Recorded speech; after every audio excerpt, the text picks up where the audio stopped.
ఒకసారి ఫ్రేమ్ వచ్చింది.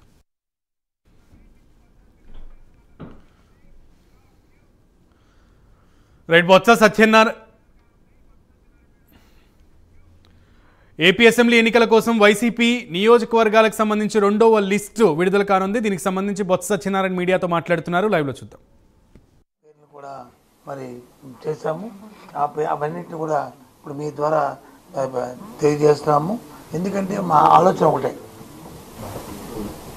ఏదైతే గెలుపుకు అవకాశం ఉంటాయో, ఎవరైతే ప్రజాసేవలో అంకితమై ఉన్నారో వారిని, అలాగే కొత్త వాళ్ళని తీసుకొచ్చినప్పుడు గెలుపుకు అవకాశం చేయాలనేది, అలాగే పాత వాళ్ళని కూడా వాళ్ళ పార్టీ కార్యక్రమాలకి ఇంకా మిగతా కార్యక్రమాలకి వాళ్ళని కూడా గౌరవించి చేయాలనేది పార్టీ తాలూకు ఆలోచన, ముఖ్యమంత్రి గారి తాలూకు ఆలోచన.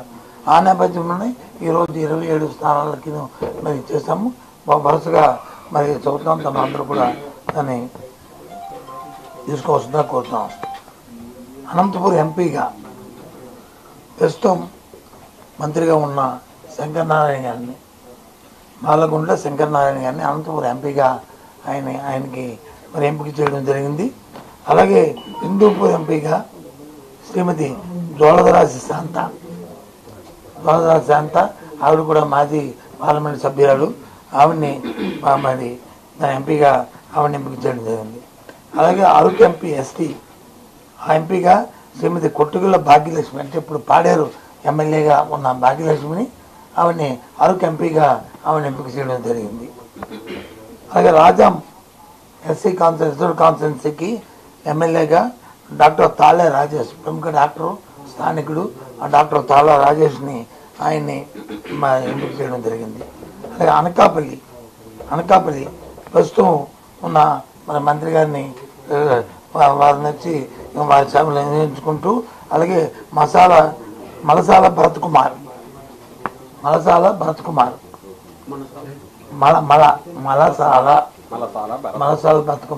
వాళ్ళు కుటుంబం కూడా రాజకీయ నేపథ్యం కుటుంబం. వాళ్ళ అమ్మగారు ఎంపీగా, జడ్పీటీసీగా అనకాపల్లి కాన్ఫరెన్స్లో చేసిన వారిని ఎంపిక జరిగింది. అలాగే పాయకరాపడే ఎస్సీ స్థానానికి అక్కడ ఎవరైతే ఇంతకుముందు ఇక్కడ మా రాజ్యాంలో ఉన్న శాసనసభ్యుడు 3 సార్లు శాసనసభ్యుడిగా అయిన కంబాల జోగులు గారిని, వారిని పాయకరాపేట ఎస్సీ కాన్ఫరెన్స్లో ఆయనకి మరి ఎమ్మెల్యే క్యాండిడేట్గా ఆయన ఎంపిక చేయడం జరిగింది పోటీలో. అలాగే రామచంద్రపురంకి ప్రస్తుతం మన మాజీ మంత్రిగా, రాజ్యసభ మెంబర్గా ఉన్న పిల్లి సుభాష్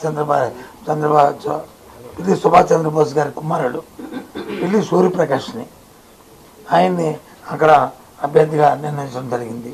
పి గన్నవరం ఎస్సీ విపత్తి వేణుగోపాల్ ప్రస్తుతం ఎవరైతే జడ్పీ చైర్పర్సన్ ఉన్నారో, జడ్పీ చైర్మన్గా తూర్పుగోదావరి జిల్లాకు ఉన్న ఆయన్ని అక్కడ అభ్యర్థిగా ఎంపిక చేయడం జరిగింది.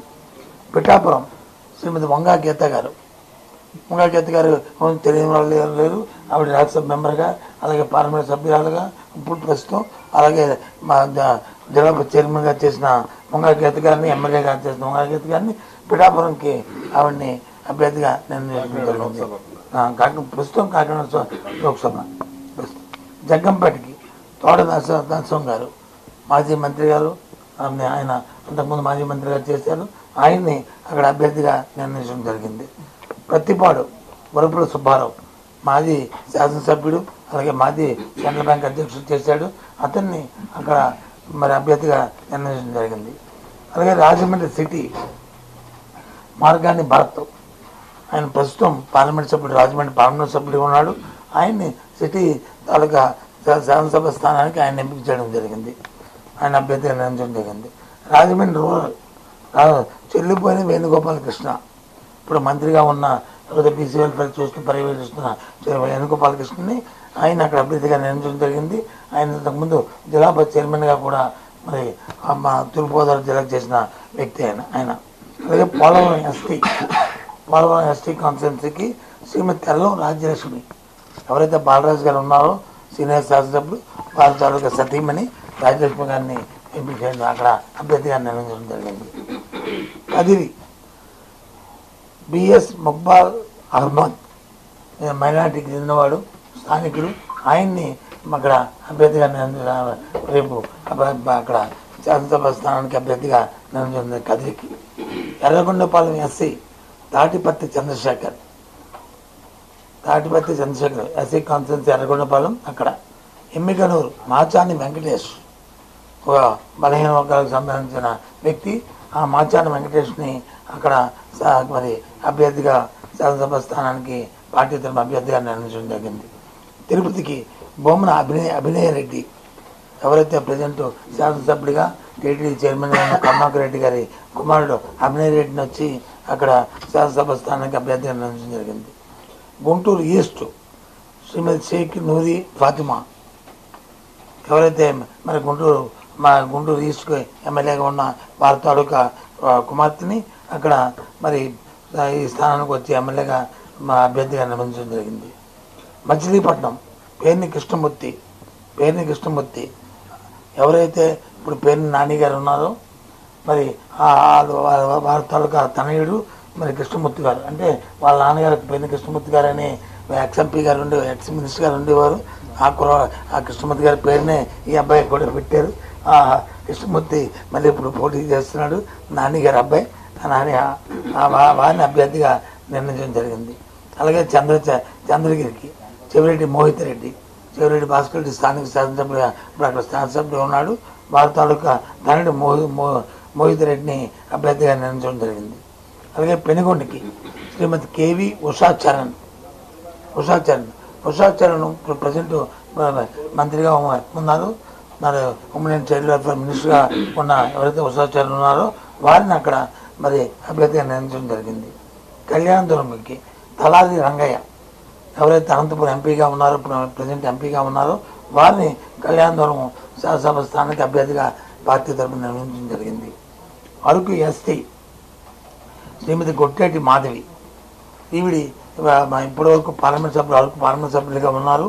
రేపు జరిగే శాసనసభలో అరకు ఎస్టీ స్థానం నుంచి ఆమెను అభ్యర్థిగా పార్టీ నిర్ణయించని తెలియజేస్తున్నాం. పాడేరు ఎస్టీ మత్స్యరాజ విశ్వేశ్వరరాజు ఈయన ఒక ప్రముఖ న్యాయవాది.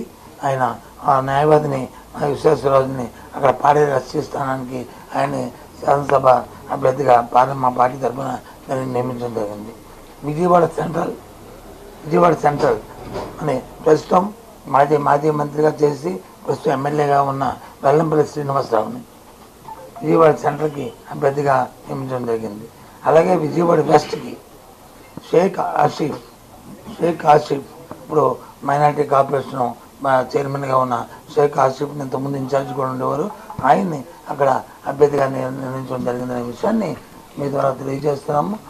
అందరూ కూడా వాళ్ళ పార్టీ తీసుకున్న నిర్ణయం ఒకటే, మార్పులు చేసిన అందరినీ గెలిపే ధ్యేయంగా ప్రజాసేవ ధ్యేయంగా ఆలోచన చేసిన నిర్ణయాలు ఇవన్నీ కూడా ఎవరైతే ఇందులో లేని వాళ్ళు ఎవరైతే ఉన్నారో వారిని పార్టీ ఇంకా కార్యక్రమాలకి లేదు ఇంకా అవసరమైన బోల్డన్ని పార్టీలో వచ్చే అధికారం అనేది వచ్చిన తర్వాత పార్టీలో బోల్డెన్ అవకాశాలు ఉంటాయి కాబట్టి అవకాశాలకి వాళ్ళందరినీ వినియోగించుకుంటామనే విషయాన్ని కూడా మీ ద్వారా తెలియజేస్తున్నాం. మొన్న 11 చేస్తాం కదమ్మా, ఇప్పుడు 27 చేస్తాం కదా, 20 లేకపోతే మళ్ళీ రాము మీ దగ్గరికి, ఉంటే మళ్ళీ మీ దగ్గరికి వస్తాం.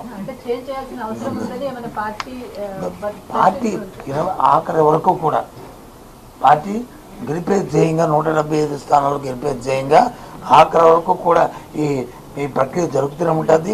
ఎవరిని చేస్తాం ఎవరు చేయదా ఏదనేది ఎప్పుడనేది దీనికి అంటూ లేదు. 175 స్థానాలు గెలిపే ధ్యేయంగా ఈ కార్యక్రమం జరుగుతుంది.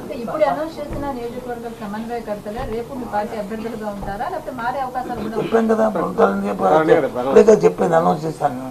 రేపు మా అభ్యర్థిగా పోటీ చేస్తానని చెప్పాను కదా తల్లి, చెప్పాను కదా. ఇతర పార్టీ నుంచి అది ఇతర పార్టీ నుంచి ఎవరు ఇది రాజకీయ పార్టీ ప్రక్రియ ఎప్పుడు కూడా ఇలాంటి ఎన్నికల సందర్భాలు వచ్చినప్పుడు అటు ఇటు వస్తుంటారు వెళ్తుంటారు. మా పార్టీ తరగతి నిర్ణయం మాత్రం ఎవరు వచ్చినప్పటికీ కూడా ఎవరు చేసినప్పుడు కూడా వారి తరగతి గుణగణాలు పార్టీలో ఉన్న వారికి ప్రజల్లో ఉన్న ఎలివేషను దాంతోపాటు మా పార్టీ పట్ల మా నాయకుడి పట్ల అంకిత భావం అన్ని బేరీజులు వేసుకొని నిర్ణయాలు తీసుకుంటాం. ఇప్పుడు విషయం ఏంటంటే నేను మొన్న 11 పెట్టాం, ఈరోజు 27. ఇవాళకి ఇది అంతా జరగనియండి ఈ డిస్కషన్. ఆ విషయం ఏదైతే మీరు అడుగుతున్నారో రేపు మళ్ళీ వస్తాం, మళ్ళీ ప్రెస్ కాన్ఫరెన్స్ పెడతాం, అప్పుడు మనం మాట్లాడదాం.